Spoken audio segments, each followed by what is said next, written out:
Hey guys, welcome to my channel, and today I'm going to be doing a small tutorial on how to custom support your roller coasters. I think some people find it confusing on where to place the supports and how to do so. So I'm just going to kind of cover some bases. Here I have a very kind of basic shuttle launch coaster layout, which has a straight piece, a curve, a loop, a hill, that kind of thing. So I basically cover most supports that you would use. And over here, I have two sections. I have a vanilla section and a mod section, just so you can see the different pieces. So in the vanilla, I have these border pieces that you could use, pillars from the pillar section. This is a roof piece and a fence to do a catwalk. This is a cylinder used for footers. And then I have the tree, the shrub, and the stump, which can be used as a support killer for the unwanted supports. In the mods here, I have the support pack installed. So these are the support beams that I like to use. And also you could use Distantic supports mod as well, they're both great. And I like to have my pieces laid out on the floor, makes building much quicker and easier. So first of all, with catwalks, before I get onto supports, these are the mod ones and these are vanilla, and as you can see, they both look pretty good. So you could do them without mods if you wanted to. So to get rid of the unwanted in-game supports, you're going to want to take one of those three pieces, the tree, the shrub, or the stump. I'm using the shrub. And you're going to want to place it under the support that you don't want, sink it into the ground. I do have the Coaster Anarchy on for this because it makes it a bit better, so you can really hide the shrub a little bit more. And you're just going to want to place it under those supports and then it will get rid of it. If you have the collision mod installed, this will not work. You need to uninstall the collision mod. So for the supports on the launch, I'm just going to use a straight piece like this, a vertical beam.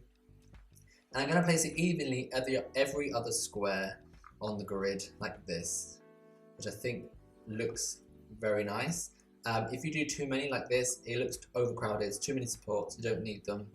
So now I'm taking in this red half pillar from the vanilla pieces. I'm just going to colour it to match the track and sink it into the track like this, and that will be our track connector. And then just to finish it off with a footer, I'm going to take the cylinder from the shapes and then I'm just going to place that underneath and I'm just going to sink it into the ground like so. So just it pokes through a little bit and there we have it. That's a really nice, simple but clean support. So going up the lift or the hill, sorry, you don't need to have the pillars so close together. So I've left these now 2 squares apart every time.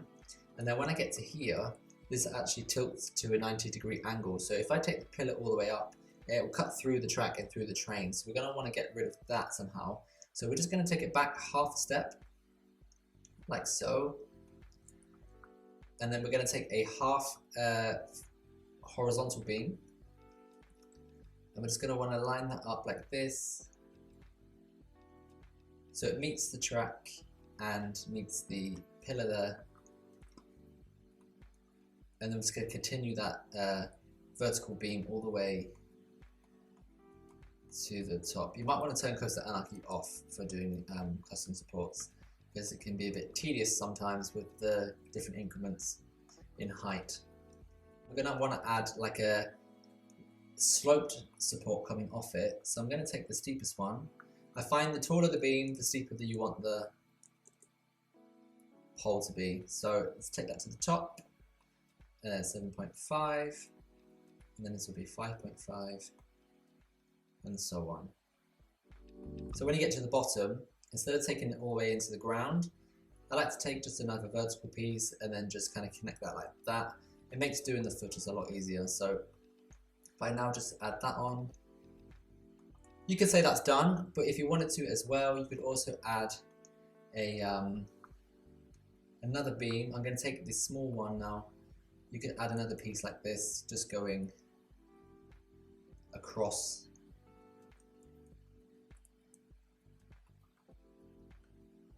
As extra support. So that's that one done as well. So on a curve, I generally like to do like one at the beginning, one at the end, and then one in the middle, depending on how large the curve is. If your curve is really large, you're going to want to have maybe 4 supports on it. But I'm going to do a similar thing to this. I'm just going to take a diagonal. And I'm just going to line it up on the grid to whereabouts I think. When it gets diagonal, you get this complication where it sticks through too much. So you're going to want to take a smaller grid size. I'm going to use 6. and that looks much better. I'm just going to look from above, there we go. And then using the vertical pillar now, I'm going to do the same thing. I'm going to join it to the floor, but on the 6th grid. So you need to line it up properly first. There we go, and then it's going to take that down to the floor, and then do the same thing with a diagonal slope piece. So I'm going to use the same steepness, but in a diagonal. Again, on the 6th grid, so I need to just line that up.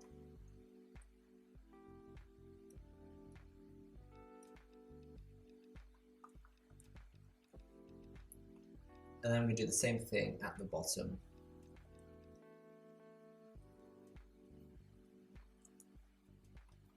And then finish it off with a footer. So depending on your coaster type, you can use a square footer or a round footer. So Intamin generally use round ones, I say. B&M have square ones. Not all the time, but that's just kind of what I like to go for.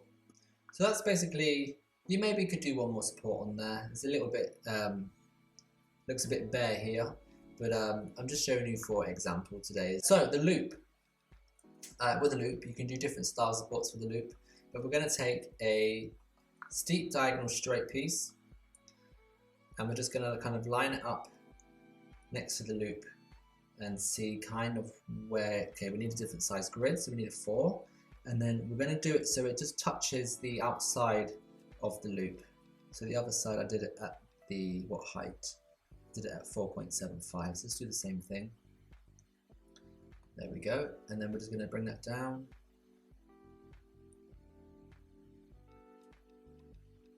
Like so. And then we're going to do the same thing, but with the diagonal one. And we're just going to do that so it sticks out at the side. So as you can see here, I have one going down and then one out at the side. So the same thing. So this is on the 4 grid.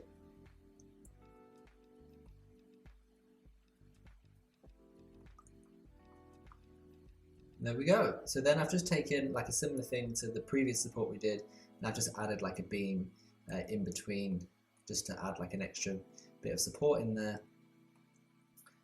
I take a vertical piece here. Just need to find out which part of the grid you need to put it on for it to line up with the track. So here looks good. Let's maybe pop that in just one more. Like there's good. And then I've taken another thinner pole here, which is on the kind of less steepest slope you can have. I've just done a support here just to connect them up, but I mean, you really don't have to do this. I'm just showing you an idea that you could do. So add some footers onto that. Sometimes you might want to just place the footers down without using the grid. It can be a bit easier that way. So there we have a loop done. So now on the airtime hill, I'm going to do another different type of support. We're going to do the diagonal slope like this. And we're going to do like an A-frame support. So we're just going to line up, first of all, where the center is on the track. So here looks good. Bring that down to about there. And then we're just going to connect those to the ground.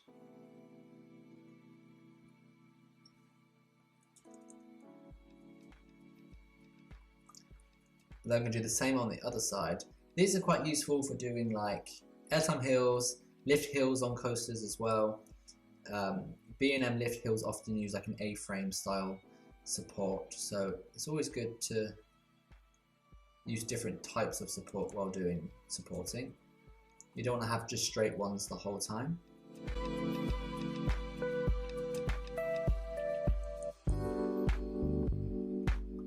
Let's take a straight piece then, and then let's just kind of down to the ground like this.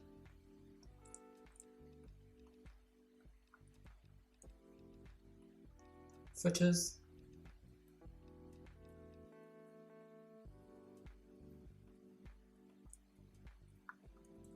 Let's add that red track connector beam that I've been using.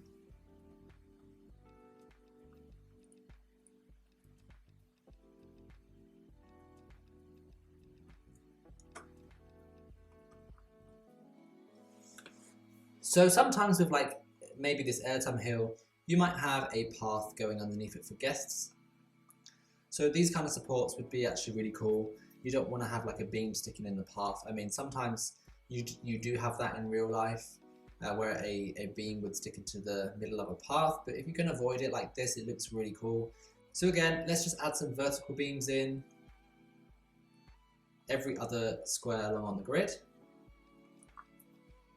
So that looks really cool, really simple as well. Now we've come to like a complex bit where we have this tool spike. So let's just go ahead and support that now. So I'm going to start off by doing the half horizontal beams. So let's line that up with the tower. So we need to do that there. So I'm going to put one here.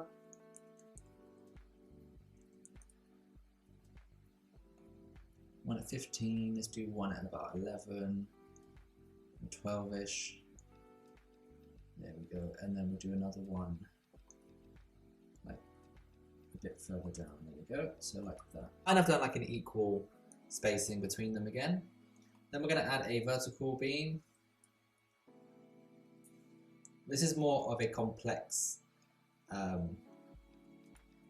support, I would say, but not too complicated, so you could definitely do this as well. It's going to take that all the way up like that.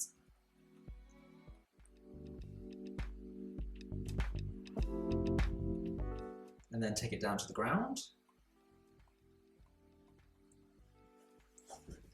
So we could do a few things with this. I'm just going to do some like poles coming off it.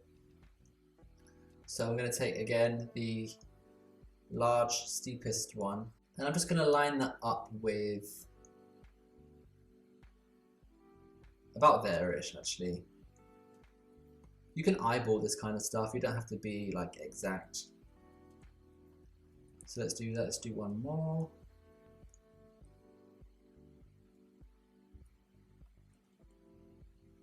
I'm totally making this up, by the way. This is not like something I've really practiced or anything. I'm going to take a large diagonal flat piece. So this one would be good. I'm just going to connect now those pieces to that main pole that we did. So that's perfect. Now I'm going to take this down to the ground to join here.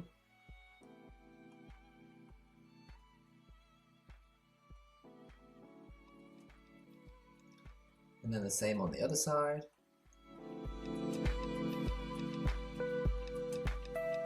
Now I just think we need to just add some like cross bits in there just to make that a little bit more kind of like a supporting structure. So let's take the like a medium sloped piece. Let's see how this lines up. So if I put one here, perfect, that looks really good. Let's do one on the other side.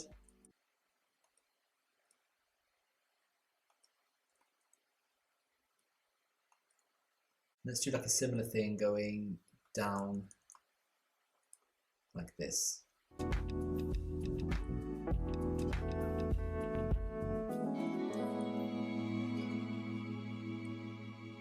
Let's now join that up with a flat horizontal.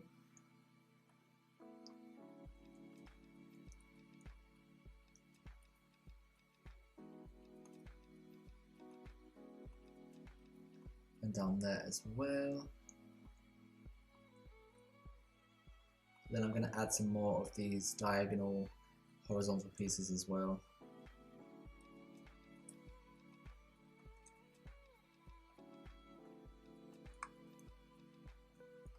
So I think that looks kind of cool.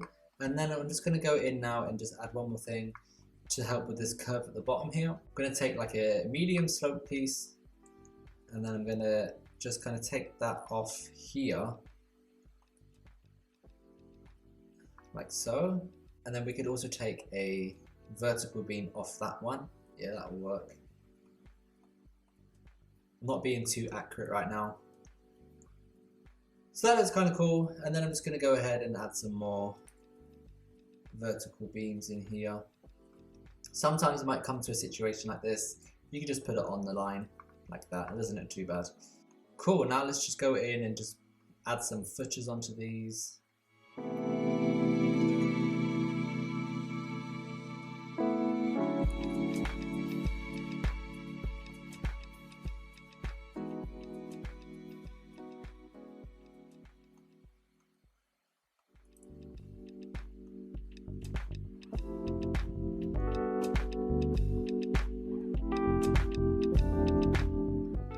So already that looks so much better than it did before. Just basically doing, most of these are actually just vertical pillars, so they take no time at all. This one here is a bit more complex. Got some A-frames here supporting the loop, doing the airtime heel. We have these kind of pieces that you would use on curves, which have a piece sticking out of. You can also do this piece coming inwards as well, which also looks good. If you want to be really like detailed with it, you can go ahead and actually add a flanger. So we're going to take a flange here and we're going to color that to match the track. Now you can do this on angled supports, but that takes too much time sometimes, so just adding them onto your vertical beams look really good. So if you have a horizontal like this, I like to add one either side like that. I think that's good. And on a tall vertical beam, just add one kind of roughly in the middle. And so over here, this is on the more complex support. We're going to do what I just said, and we're going to put one like either side of where like a connecting thing would be, like that. And again here. And then I'm just going to do some horizontal ones, add maybe one in the middle. No, let's do them at the ends like this. And then the same one here. So that already looks like way better just by adding a few little simple flange or flanges along the way. I wouldn't recommend doing this on smaller vertical supports because they're already small enough anyway. So it looks a bit silly sometimes when you add one onto a small support like that because you wouldn't need it, so you can get rid of that. I think I covered like most kind of supports really. Like we have, like I said, we have like an A-frame, vertical, more complex, and so yeah, I hope that helps. Like I said, you can do this with vanilla pieces as well. It won't look as good because you don't have as much choice, but you can use these pieces from borders, these pillars. The small pillar from the vanilla pillars actually fits inside the slightly larger one like this, so that looks good for your track connector. And you could maybe take one of these and have that coming off the side like this, you know, as a support. So that looks cool. But I think adding your own supports just elevates your coaster and realism aspect of it, and it just looks so much better. And if you have any questions, don't hesitate to leave a comment down below, and don't forget to subscribe as well to my channel if you're not subscribed already. If you want any more kind of things like this, do let me know and I'll try and make a video on that topic. But thanks for watching, and I'll see you all next time. Bye.